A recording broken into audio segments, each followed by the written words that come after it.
In this episode of the Torah Effects, we'll explore the story of Yli'Yahu is set against a backdrop of crisis. A severe drought grips the land, threatening famine and hardship. It is in this context that we encounter Yli'Yahu, a prophet of Yahweh, who boldly confronts the wicked King Ahab. Yli'Yahu pronounces a drought as celestial judgment for the king's idolatry. Fearing for his life, Yli'Yahu flees to the wilderness, guided by Yahweh's command. Yli'Yahu finds himself by the brook Cherith, east of the Jordan River. This desolate location becomes his refuge, a stark contrast to the luxury of Ahab's court. Here, far from human help, Yahweh promises to provide for Yli'Yahu's needs in an extraordinary way. The stage is set for a miracle, one that has captivated and puzzled readers for centuries. The traditional interpretation of 1 Kings chapter 17 verses 2-6 paints a vivid picture. Yahweh commands ravens, blackbirds often associated with death and ill omen, to sustain Yli'Yahu. Twice a day, these unlikely messengers bring the prophet bread and meat, defying their natural scavenging instincts. This image has become iconic, symbolizing Yahweh's power to provide for his own, even in the direst circumstances. The image of ravens feeding a prophet is striking and memorable. It highlights the extraordinary nature of the miracle and emphasizes Yahweh's dominion over all creation. Even creatures typically considered unclean are used as instruments of his celestial provision. This interpretation reinforces the message that Yahweh's power transcends natural laws and expectations.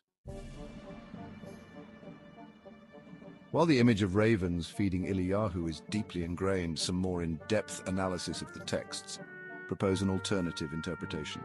It points out to the Hebrew word orabim, translated as ravens, in most English scriptures. They argue that orabim could also refer to Arabs, nomadic people known for their desert survival skills and trading caravans. This interpretation, though less familiar, offers a fresh perspective on the passage. This alternative reading suggests that Yahweh may have used local Arab tribesmen to provide for Yli'Yahu. These desert dwellers, accustomed to the harsh conditions, would have been capable of accessing resources even during a drought. This interpretation, while less visually dramatic, aligns with the known historical and social context of the region. Expository Times, Volume 68. A letter writer made the point that there were Arabs in the 1800s in that area so dark-skinned that they were called ravens. Second, even these are ravens. There's a perfectly good social reason for the purity violation. Ritual purity was about drawing boundary lines. The law was about separating the Jews from their neighbors. Since Yli'Yahu is out in the wilderness, he is in fact already outside the social boundaries. And so he's already ritually unclean according to the ancient mindset, and a bit more raven spit isn't going to make him any worse off.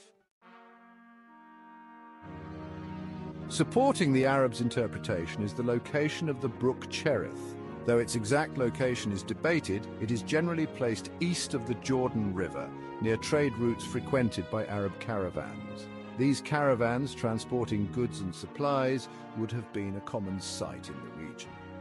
Yli'Yahu, hiding near such a route, could have easily received provisions from passing traders. This interpretation paints a picture that is less about supernatural intervention and more about Yahweh working through human agency. It highlights Yahweh's ability to orchestrate events using the existing social structures and networks to provide for his servant. This reading resonates with the understanding that Yahweh often works through human compassion and generosity.